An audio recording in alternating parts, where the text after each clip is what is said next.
जगन्नाथमेकं जगत्प्राणरूपं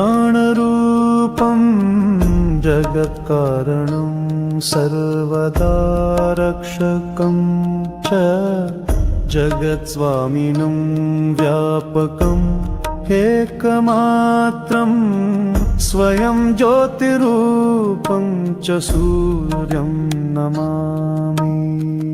जगन्नायकं विश्ववन्द्यं वरेण्यं जगत्स्वामिनं सूर्यमूर्तिं सुपूज्यं जगच्चक्षुरूपं प्रकाशं ह्यनन्तं स्वयं ज्योतिरूपं च सूर्यं नमामि।